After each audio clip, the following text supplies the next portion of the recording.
todo tiene un porqué. Aquí estamos charlando del porqué de la sangre roja. ¿Por qué tiene ese color? Así arrancamos. Hablamos de la hemoglobina, del hierro y, por supuesto, un montón de cuestiones que tienen que ver con la sangre, con la posibilidad de donar, de salvar vidas. Está Juan Carr con nosotros también, además del doctor Miguel Pavlovsky. Pero, recién decíamos, la sangre te permite determinar, te permite saber, te da información. Y se sigue avanzando, Doc, también con estos temas, porque hasta ahora, para detectar alguna célula cancerígena, había que ser un poco invasivo, digo, un poco. Había que cortar, había que hacer incisiones, había que tomar tejido. Ahora, aparentemente, se puede hacer a través de la sangre. Exactamente. Antes o previamente lo que teníamos, que todavía lo tenemos, son los marcadores tumorales, que por ejemplo el PSA alto, el antígeno de próstata alto, te orienta a un cáncer de próstata, pero tenías que ir a hacer la biopsia de la próstata para confirmarlo. Claro. O sea, era meramente orientativo. Y así como el marcador este, hay otros varios marcadores. En ciertas enfermedades que se manifiestan en la sangre, podemos hacer diagnóstico con una muestra de sangre, sin necesidad de hacer una biopsia. Sí. Por ejemplo, el ejemplo más claro son las leucemias. Las leucemias que se manifiestan en la sangre, sobre todo las crónicas, basta con tomar una muestra de sangre y por un método que se llama citometría de flujo, podemos hacer un diagnóstico con absoluta precisión de la enfermedad que tiene el paciente sin necesidad de hacer ninguna biopsia. A propósito de esto, Doc, Caro estuvo ¿con quién? Caro. Fui a ver a un oncólogo clínico, él es Guillermo Méndez, trabaja en el Udaondo y es uno de los afortunados porque es argentino y está trabajando en esto que todavía no está aplicado, que es la biopsia líquida. Escuchen cómo es el proceso y algunos datos más muy importantes.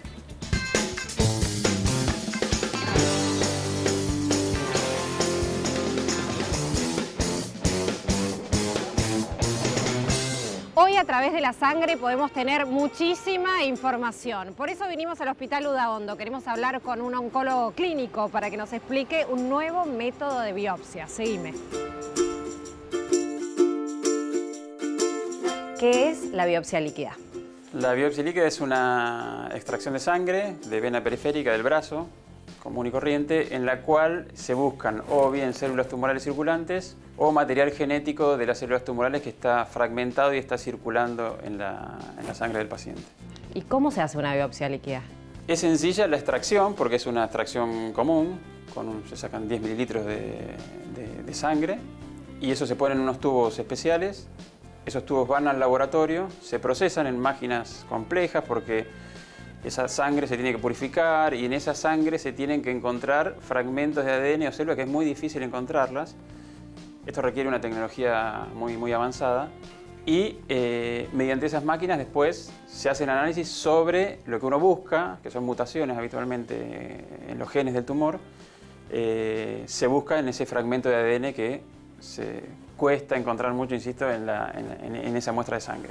¿Y ustedes como médicos, leen un valor de alguna manera que debería ser más alto o más bajo? Nosotros no. El biólogo molecular, que después nosotros leemos en el papel, nos dice si tal gen está mutado o oncogen, o que a nosotros nos da o información pronóstica o en otras ocasiones información predictiva. Hay algunas drogas que el uso o el no uso depende de esas mutaciones.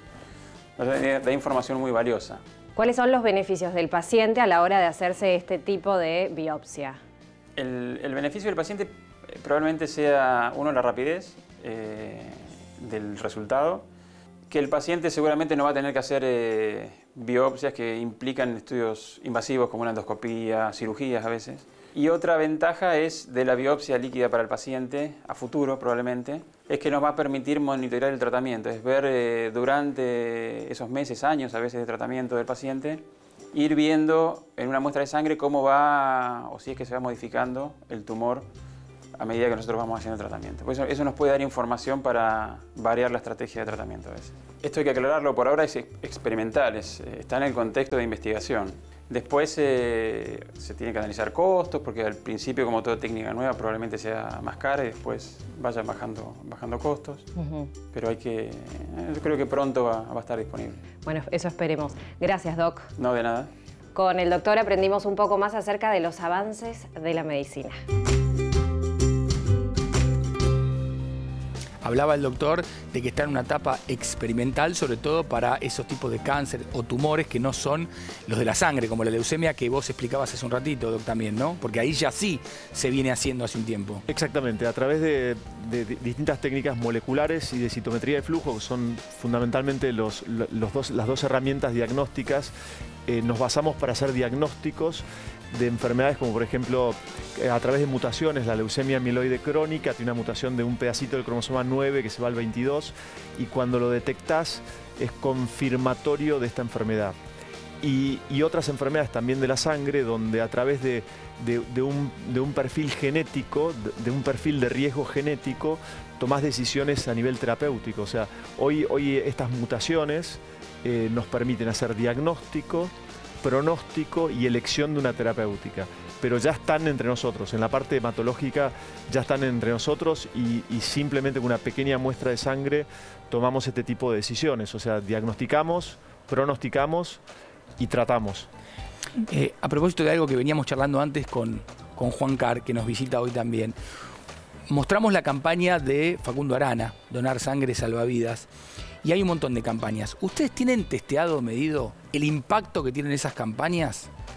Si eso realmente genera que la gente vaya a donar, no sé si de manera masiva, pero digo, ¿incide en la población este tipo de campañas publicitarias? Aquí donde estamos, hay todo el que pasó por un quirófano, o la mayoría de los que pasaron por un quirófano, tuvieron necesariamente que tener 1, 2, 10 o a veces más dadores de sangre. O sea, hay una multitud de dadores que muchos no los conocemos y anónimos, que cada uno de nosotros de algún modo salvó parte de nuestra vida, sobre todo en los momentos quirúrgicos. Algunos que han tenido hemorragias sin accidente, algunos que han tenido... Yo miro a la Argentina con el optimismo de siempre, pero sabemos que hay este millón de dadores. Yo debo conocer a 50, 60, 70, y tal vez nadie los mida. O sea, algún día tenemos que plantearnos por qué no medir la generosidad. Yo quiero repetirles que es una oportunidad fabulosa.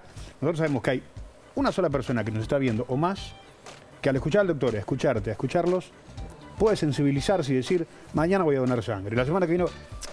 El valor que tiene eso, algunos calculan y dicen, esto puede salvar una vida, media vida, hace falta donantes de sangre hasta que dentro de 50 años exista otra cosa. Pero la Argentina está llena de generosidad en el factor donar sangre.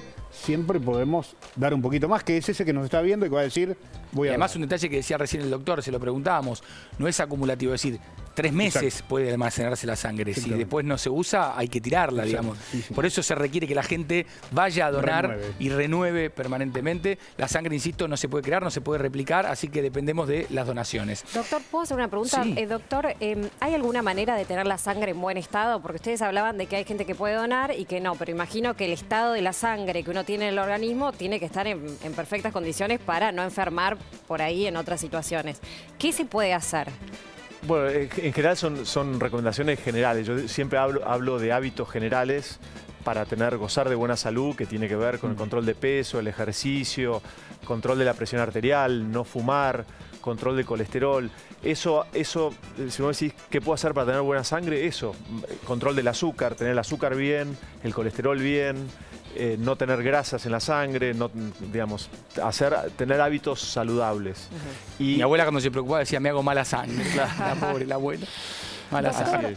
Y hablando de los avances y de la prevención y las investigaciones, ¿qué son las células madres y para qué sirven? Perfecto, bueno, eso me va a dar pie a decir que, bueno, te contesto primero la pregunta, para no escaparme de la pregunta, porque después me voy a olvidar de contestártela. Las células madres son aquellas que tienen capacidad de regenerar todas las células sanguíneas, que son 3 fundamentalmente: los glóbulos rojos, de quien hablamos durante gran parte del programa, los glóbulos cuya función es llevar oxígeno a los tejidos; los glóbulos blancos, cuya función son las defensas, es parte de las defensas; glóbulos blancos más anticuerpos, son nuestras 2 líneas de defensas; y por último las plaquetas, que son las más chiquititas, que tienen que ver con la coagulación, hacen un tapón plaquetario, que es la primer línea para evitar un sangrado. Pero esto que me preguntás tiene que ver también con que con la donación de sangre siempre podemos dar un poquito más, y que ese poquito más podemos anotarnos para un registro de donantes de células hematopoyéticas, que son las células madres. o un registro de donantes de médula, para que se entienda más fácil. Y ahí agregamos de médula ósea, Claro. porque todos creen que es esta médula que es la médula espinal. La médula ósea está dentro de nuestros huesos largos, es el caracú del hueso. Pero cuando dicen, para donar médula ósea, una vez que uno dona sangre, tiene que decir, también quiero ser donante de médula ósea. Pero esta médula no se toca, es la médula espinal. Es una extracción simple como la otra, pero es bueno mencionarlo. Exacto, y en eso te puedo dar números que son importantes. Hay casi 1000 trasplantes de médula al año en Argentina y muchos de ellos se requiere un donante. Algunos son trasplantes autólogos con tu propia médula, pero muchos de ellos se requiere un donante, que en un 25-30% de los casos vas a encontrar un donante compatible